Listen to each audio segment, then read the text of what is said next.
श्री स्वामी समर्थ. आज एका ताईंनी आपल्या चॅनलवर मेसेज केला होता की कुबेराक्षी पोटली ही स्वामी मठामध्ये स्वामी केंद्रामध्ये मिळेल का. तर नाही, ही पोटली आपल्याला एकतर विकत घ्यावी लागेल किंवा ती आपण घरी बनवावी. अगदी साधी सोपी अशी ही पोटली आपण तयार करू शकतो. त्याबद्दलच मी आज तुम्हाला इन्फॉर्मेशन देत आहे.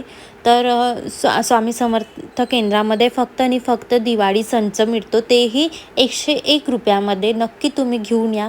याबद्दलचा व्हिडिओ मी तुम्हाला आपल्या चॅनलमध्ये ऑलरेडी टाकलेला आहे. तर आज आपण बघूया कुबेराक्षी पोटली कशी बनवायची, त्याची पूजा कशी करायची, कुठले मंत्र म्हणायचे, याबद्दल आपण आज जाणून घेऊया. तर सर्वप्रथम यासाठी लागणारं साहित्य आपण बघूया.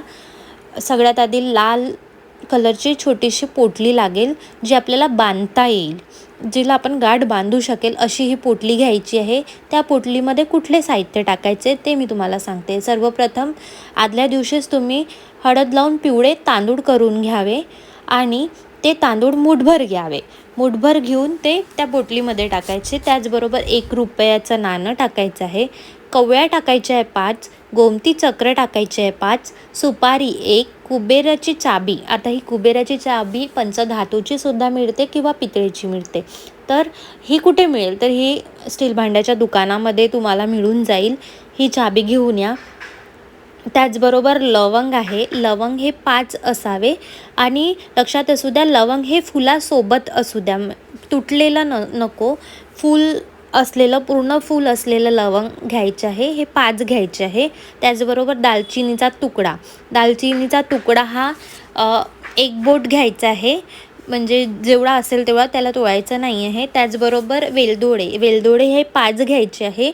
आणि पिवळी मोहरी ही सगळ्यांना माहितीच आहे, तर ही चिमूटभर घ्यायची आहे पिवळी मोहरी. मिरे घ्यायचे आहे 5.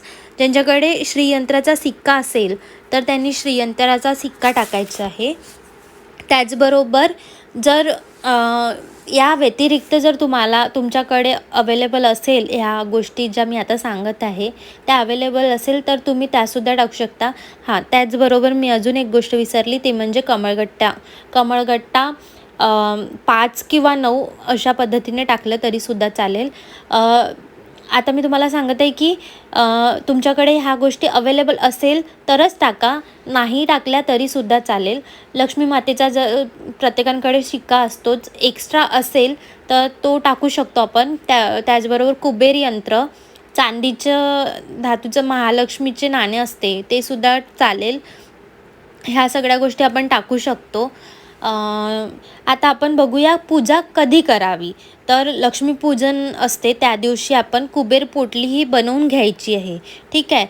त्या पोटलीला छान अत्तर लावून घ्यायचं आहे, आतून खालून बाहेरून वगैरे संपूर्ण असं त्या पोटलीला अत्तरचा छान असं सुगंध यायला हवा. तिला छान असं तोंड उघडून असं लक्ष्मीचं ठेवून द्यायचं आहे. ती पोटली घ्यायची, त्या पोटलीमध्ये सगळं टाकायचं आहे आपल्याला, ज्या साहित्य आहे ते टाकल्यानंतर ती पोटली आपल्या उजव्या हाताला ठेवायची आहे. उजव्या हातात ठेवून आपल्याला त्या पोटली आपण ज्यावेळेस ची पूजा मांडतो त्यावेळेस ही पूजा आपल्या घरच्या व्यक्तीने केली तर अतिउत्तम, कारण आपल्या घरचे करता धरता हे माणसंच असतात. पण आणि लक्ष्मीपूजना दिवशी अर्थातच स्त्रिया ह्या बिझी असतात, स्वयंपाक असो द्या, बाकी इतर कामं असतात, त्यामुळे माणसांनी ही पूजा केली तर अतिउत्तम. जर बाई असेल महिलांनीसुद्धा ही पूजा करता येईल, काही हरकत नाही.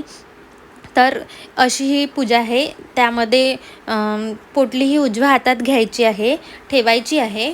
उजव्या हातात लक्ष्मीपूजन ज्यावेळेस सुरू आहे त्यावेळेस उजव्या हातात ठेवून ही पोटली घेऊन मंत्र म्हणायचे. आता मी ते तुम्हाला मंत्र सांगत आहे. हे मंत्र 1 माळ जपले तरीसुद्धा चालेल किंवा 21 माळ म्हटले तरीसुद्धा चालेल, जशी तुमची इच्छा, जसं तुम्हाला वेळ मिळेल त्यानुसार. पण 1 माळ ही नक्कीच करा, ठीक आहे.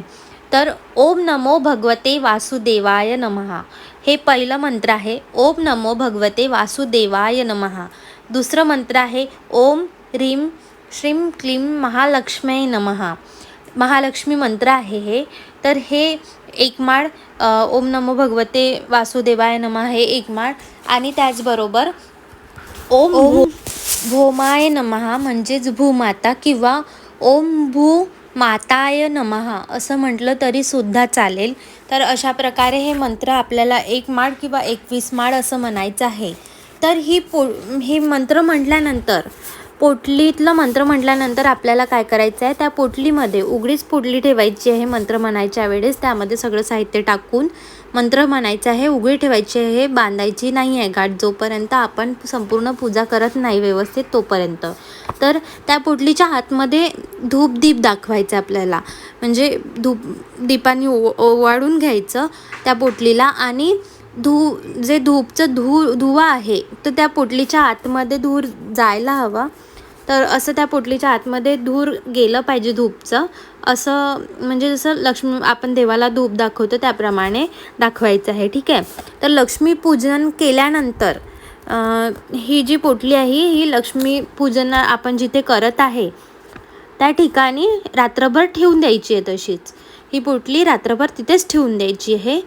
रात्रभर ठेवल्यानंतर दुसऱ्या दिवशी पोटली उचलून आपल्याला हातात घ्यायची आहे, आणि आपल्याला आपल्या मनातील पॉझिटिव्ह इच्छा आहे त्या म्हणायच्या आहे. जसं, हे देवी लक्ष्मीस तू सदैव माझ्या घरात वास कर, तू सदैव स्थिर राहा, चंचल होऊ नको. हे लक्ष्मी देवते सदैव माझ्या पाठीशी उभी राहा, कायम स्वरूपी राहा, स्थिर राहा, असं म्हणायचं. आपल्या मनात ज्या काही इच्छा आहे त्या लक्ष्मी मातेसमोर व्यक्त करायच्या आहे. लक्ष्मीला सांगायचं आहे की तू सदैव इथे वास कर, माझ्या घरात वास कर, माझ्या घराचं वैभव वाढव, माझ्या घरामध्ये सदैव सुख, समृद्धी, धन, ऐश्वर लाभू दे, इतकं म्हणायचं आहे. आणि ते म्हटल्यानंतर मी तुम्हाला अजून एक पुन्हा मंत्र सांगत आहे, ते बोलायचं आहे.